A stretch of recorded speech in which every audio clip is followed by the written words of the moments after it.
August 23rd, 1963, a man by the name of Martin Luther King Jr. gave his speech called "I Have a Dream."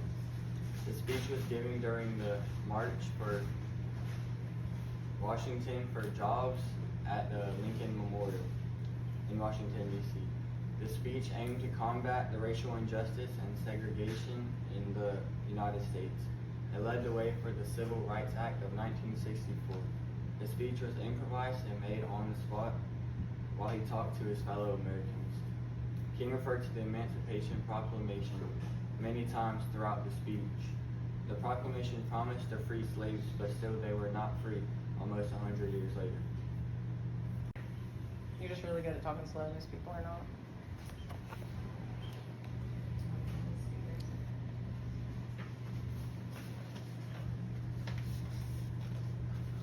Ready?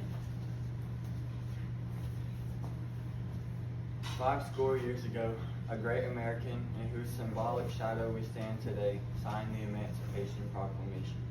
This momentous decree came as a great beacon of light, of hope to millions of Negro slaves who had been seared in the flames of withering injustice. It came as a joyous daybreak to end the long night of their captivity. But 100 years later, the Negro still is not free.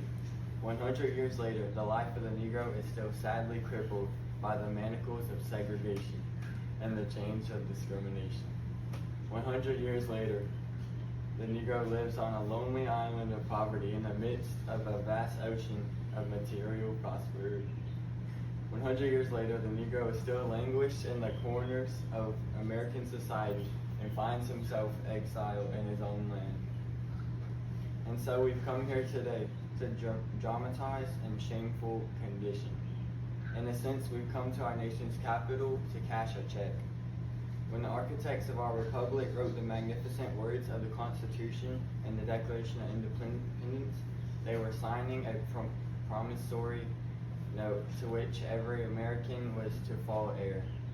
This note was a promise that all men, yes, black men as well as white men, would be guaranteed the unalienable rights of life, liberty, and the pursuit of happiness.